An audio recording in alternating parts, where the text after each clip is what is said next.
Dharmendra Hindi cinema का एक ऐसा नाम जिसके बिना शायद बॉलीवुड की कल्पना करना भी मुश्किल है। कोई इन्हें ही मैन कहता है तो कोई कहता है गरम धर्म। ये अपने जमाने के सबसे हैंडसम एक्टर्स में से एक थे। इनकी शख्सियत की दीवानी दुनिया भर की लड़कियां हुआ करती थी। लाखों नौजवानों के ये रोल मॉडल थे। रोमांस हो, कॉमेडी हो या फिर सीरियस किरदार हो, धर्मेंद्र ने हर किरदार को दिल से जिया। एक्शन हीरो के रूप में तो इन्होंने कमाल ही कर दिया था। किस्सा टीवी आज आपके लिए लेकर आया है हिंदी सिनेमा के ही मैन धर्मेंद्र की कहानी। पंजाब के छोटे से गांव में रहने वाले धर्मेंद्र फिल्मों में कैसे आए और उनका फिल्मी सफर कैसा रहा, आज ये पूरी कहानी हम और आप जानेंगे। धर्मेंद्र का जन्म पंजाब के लुधियाना जिले के नसराली नाम के एक गांव में हुआ था। इनका पूरा नाम धर्मेंद्र सिंह देओल है। इनके पिता का नाम केवल किशन देओल था और वो एक स्कूल में मास्टर थे। इनकी मां का नाम था सतवंत कौर, जो कि एक हाउसवाइफ थी। इनका परिवार एक जट सिख परिवार है। धर्मेंद्र की पैदाइश के बाद इनका परिवार साहनेवाल गांव में आ गया था। धर्मेंद्र की शुरुआती एजुकेशन लालटन कालन गांव के सरकारी स्कूल में हुई थी। इसी स्कूल में इनके पिता भी मास्टर थे। पिता के स्कूल में पढ़ने का एक नुकसान इन्हें ये था कि इनके पिता इनकी पिटाई ही सबसे ज्यादा किया करते थे। दरअसल धर्मेंद्र के पिताजी चाहते थे कि धर्मेंद्र पढ़ लिखकर कोई बड़े अफसर बने, लेकिन पढ़ाई धर्मेंद्र के दिमाग में घुसती ही नहीं थी। वो तो फिल्म स्टार बनना चाहते थे। छोटी उम्र से ही धर्मेंद्र फिल्मों में जाने का सपना देखने लगे थे। जैसे तैसे धर्मेंद्र ने फगवाड़ा के रामगढ़िया कॉलेज से साल 1952 में मैट्रिक तो पास कर ली, लेकिन इससे आगे वो पढ़ ना सके। फिल्मों में काम करने का जुनून धर्मेंद्र पर कुछ इस कदर छाया था कि वो हमेशा एक्टिंग के बारे में ही सोचा करते थे। मौका मिलते ही क्लास छोड़कर फिल्में देखने चले जाया करते थे। साल 1949 में रिलीज हुई फिल्म दिल लगी तो धर्मेंद्र को इतनी ज्यादा पसंद आई थी कि उन्होंने ये फिल्म कम से कम 40 दफा देखी थी। फिल्में देखने के चक्कर में आए दिन पिताजी से धर्मेंद्र को डांट मिलती ही रहती थी। धर्मेंद्र के पिताजी जरूर सख्त मिजाज थे, लेकिन इनकी मां इनसे बेहद प्यार करती थी और वो इनके साथ किसी दोस्त की तरह बर्ताव करती थी। धर्मेंद्र अक्सर अपनी मां से अपने दिल की बात बताते थे। वो कहते थे कि मुझे पढ़ाई लिखाई नहीं करनी है। पिताजी स्कूल में किसी भी दूसरे बच्चे से ज्यादा मुझे ही डांटते और पीटते हैं। मैं उस स्कूल में नहीं जाना चाहता, मुझे तो फिल्मों में काम करना है। धर्मेंद्र ने जब पढ़ाई छोड़ दी तो इनके पिता इनके भविष्य को लेकर बड़े परेशान हो गए। उन्हें समझ नहीं आ रहा था कि आगे चलकर उनका बेटा आखिर करेगा क्या। इसी दौरान जब रेलवे में क्लर्क की नौकरियां निकली तो धर्मेंद्र के पिता ने तत्परता दिखाते हुए तुरंत धर्मेंद्र को भी रेलवे क्लर्क की उस नौकरी में लगवाने के लिए जतन करने शुरू कर दिए। पिता की मेहनत रंग लाई और धर्मेंद्र आखिरकार रेलवे में 125 रुपए महीना की तनख्वाह वाले क्लर्क बन गए। बेटे की नौकरी लगी तो माता पिता ने शादी भी जल्दी ही करा दी। धर्मेंद्र महज 19 साल के थे जब प्रकाश कौर के साथ इनकी शादी इनके माता पिता ने करा दी थी। घर में हर किसी को लगने लगा था कि अब धर्मेंद्र का फिल्मों का भूत उतर ही जाएगा। खुद धर्मेंद्र की मां सतवंत कौर को भी लग रहा था कि उनका बेटा अब फिल्मों में जाने की जिद छोड़ देगा, लेकिन फिल्मों में काम करने का सपना धर्मेंद्र ने बचपन से पाला था और वो अपने इस सपने को किसी भी हाल में पूरा करना चाहते थे। धर्मेंद्र अक्सर अपनी पत्नी और अपने माता पिता के सामने कहा करते थे कि चाहे कुछ भी हो जाए, लेकिन वो फिल्मों में काम करने मुंबई जरूर जाएंगे। धर्मेंद्र जब बार बार घर में यही बातें करते रहते तो एक दिन उनकी मां ने उनसे कहा, बेटा जब फिल्मों में काम करने की इतनी ही ख्वाहिश है तो एक एप्लीकेशन ही लिख दो इन फिल्मों वालों को। मां के ये चंद शब्द धर्मेंद्र के जहन में जाकर किसी चुंबक की तरह चिपक गए। वो मन ही मन सोचने लगे, मां कह तो सही रही है, मैं फिल्मों में काम तो करना चाहता हूं, लेकिन मैंने अभी तक कोशिश तो जरा भी नहीं की है। धर्मेंद्र ने ठान लिया कि वो अब जरूर कोई ना कोई चिट्ठी फिल्म इंडस्ट्री को लिखेंगे, मगर समस्या ये थी कि चिट्ठी लिखें तो लिखें किसे, वो तो किसी को जानते भी नहीं है। धर्मेंद्र इसी कश्मकश में फंसे थे कि एक दिन उन्होंने अखबार में एक ऐड देखा। ये ऐड फिल्म फेयर की तरफ से था। इस ऐड में लिखा था कि बिमल रॉय और गुरुदत्त देश भर में नए टैलेंट की तलाश कर रहे हैं। बस फिर क्या था, धर्मेंद्र तो इसी पल की तलाश में थे। उन्हें उस ठिकाने का पता चल चुका था जहां के लिए उन्हें अपनी एप्लीकेशन लिखनी थी। फिल्म फेयर के सुविज्ञापन में कहा गया था कि अप्लाई करने वालों को अपने फोटो भी साथ में भेजने होंगे। धर्मेंद्र मलेर कोटला गए और जान मोहम्मद की दुकान पर जाकर उन्होंने अपने कुछ बढ़िया बढ़िया फोटो खिंचाए। इसके बाद धर्मेंद्र ने अपनी वो फोटोज और अपनी application film fair talent Hunt को भेज दी। फिर कुछ दिन के इंतजार के बाद धर्मेंद्र को वो खबर भी मिल ही गई जो उनकी किस्मत ने उनके लिए तय कर रखी थी। फिल्म फेयर ने धर्मेंद्र को अपने उस टैलेंट हंट के लिए सिलेक्ट कर लिया। धर्मेंद्र पंजाब से मुंबई आ गए। फिल्म फेयर टैलेंट हंट में बतौर विजेता इन्हें एक फिल्म में काम देने का आश्वासन दिया गया, लेकिन वो फिल्म कभी बन नहीं पाई। हालांकि इस वक्त तक डायरेक्टर अर्जुन हिंगोरानी की नजरों में धर्मेंद्र चढ़ चुके थे। उन्होंने फिल्म फेयर कॉन्टेस्ट के दौरान धर्मेंद्र को देखा था। अर्जुन हिंगोरानी ने धर्मेंद्र को अपनी फिल्म दिल भी तेरा हम भी तेरे के लिए बतौर हीरो 51 रुपए का साइनिंग अमाउंट देकर सिलेक्ट कर लिया। सन 1960 में रिलीज हुई इस फिल्म में धर्मेंद्र के अपोजिट थी एक्ट्रेस कुमकुम। हालांकि धर्मेंद्र की ये पहली फिल्म बॉक्स ऑफिस पर कोई खास कमाल नहीं कर पाई थी, इसीलिए धर्मेंद्र का संघर्ष अभी जारी था। दिग्गज अभिनेता मनोज कुमार संघर्ष के दिनों में धर्मेंद्र के अच्छे दोस्त बन गए थे और ये भी कमाल की बात है कि आगे चलकर इन दोनों ने ही बॉलीवुड में तगड़ा नाम कमाया। जबकि एक दौर में धर्मेंद्र और मनोज कुमार जुहू में किराए पर एक छोटा सा कमरा लेकर रहा करते थे। फिर साल 1962 में वो फिल्म आई जिसने धर्मेंद्र की किस्मत को पूरी तरह से बदल कर रख दिया। ये फिल्म थी अनपढ़। इस फिल्म में धर्मेंद्र का काम दर्शकों को बेहद पसंद आया। इस फिल्म के बाद धर्मेंद्र ने बंदिनी, बेगाना, मेरा कसूर क्या है जैसी फिल्मों में भी काम किया और इन फिल्मों में भी धर्मेंद्र अपनी एक्टिंग की छाप छोड़ने में कामयाब रहे। हालांकि स्टारडम अभी तक धर्मेंद्र को नहीं मिला था। साल 1966 में रिलीज हुई फिल्म फूल और पत्थर में धर्मेंद्र पहली दफा एक्शन हीरो के रोल में दिखे। ये फिल्म जबरदस्त हिट रही। धर्मेंद्र का एक्शन दर्शकों को बेहद पसंद आया। आखिरकार धर्मेंद्र को भी वो स्टारडम मिल ही गया जिसकी तलाश हर एक्टर को होती है। इसके बाद तो धर्मेंद्र बॉलीवुड में एक्शन हीरो के तौर पर इस्टेब्लिश हो गए।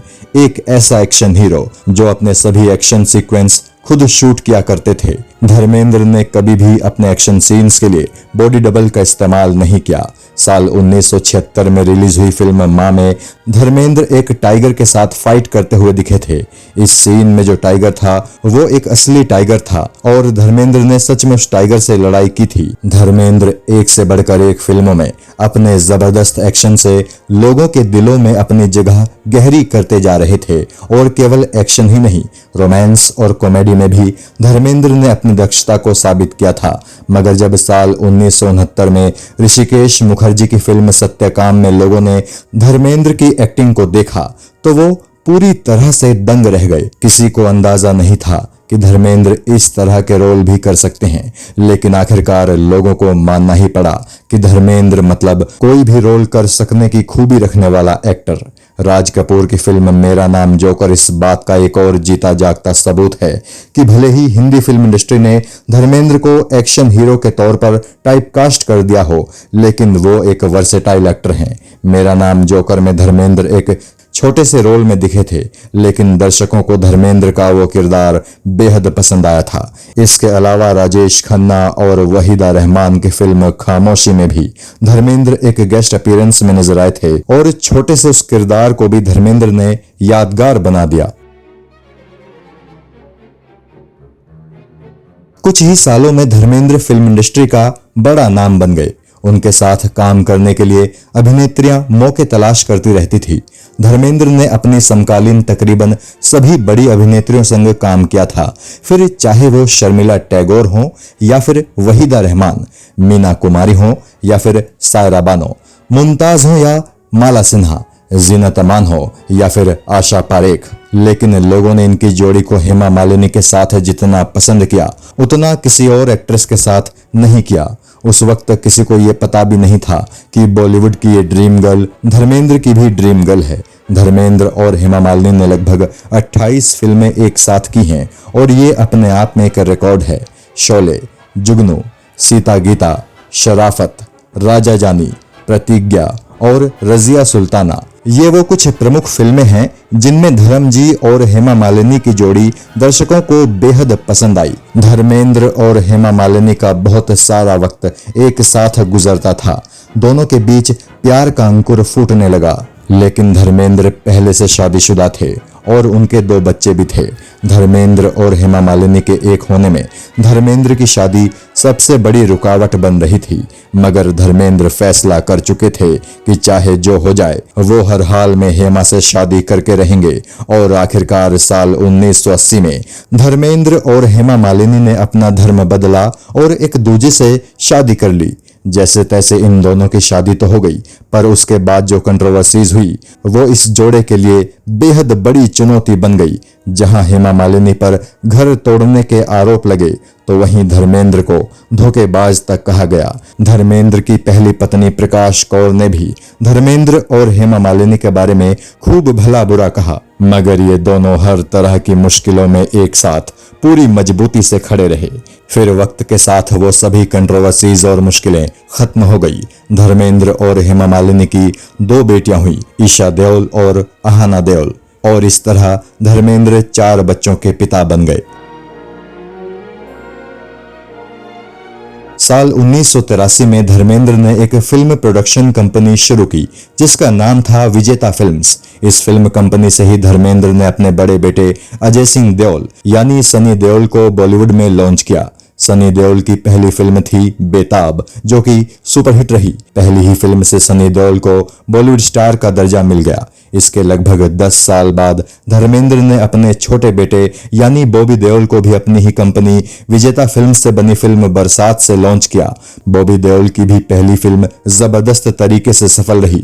धर्मेंद्र ने न केवल अपने बेटों बल्कि छोटे भाई अजीत देओल के बेटे यानी अपने भतीजे अभय देओल को भी बॉलीवुड में फिल्म सोचा ना था के जरिए लॉन्च किया। गौरतलब है कि धर्मेंद्र के भाई अजीत देओल ने भी कुछ फिल्मों में बतौर एक्टर काम किया है और उन्हें भी फिल्मों में लाने का श्रेय धर्मेंद्र को ही जाता है। धर्मेंद्र का बेटा सनी देओल जब कामयाबी की तरफ बढ़ता जा रहा था तो फिल्म इंडस्ट्री में लोगों ने वो वक्त भी देखा जब किसी फिल्म में किसी हीरोइन से धर्मेंद्र रोमांस कर रहे हैं तो किसी और फिल्म में उसी हीरोइन से उनका बेटा सनी देओल रोमांस कर रहा है। यानी एक वक्त ऐसा था जब धर्मेंद्र और उनका बेटा सनी देओल फिल्मों में एक ही वक्त पर बतौर हीरो काम कर रहे थे। ऐसा वक्त भी आया था जब धर्मेंद्र पर यह आरोप लगने लगे थे कि वो अपने घर के लड़कों को तो फिल्मों में खूब प्रमोट करते हैं, लेकिन वो ये कतई नहीं चाहते कि उनकी बेटियां कभी फिल्मों में काम करें। इस तरह की बातें जब बढ़ने लगी तो धर्मेंद्र ने अपनी बेटी ईशा देओल को फिल्म टेल मी ओ खुदा से बॉलीवुड में लॉन्च कर दिया। इस तरह धर्मेंद्र ने उन लोगों का मुंह पूरी तरह से बंद कर दिया जो उन पर बेटियों को फिल्मों में काम ना करने देने का आरोप लगा रहे थे। जैसे जैसे वक्त बदलता गया धर्मेंद्र ने खुद को कैरेक्टर रोल्स की तरफ ले जाना शुरू कर दिया।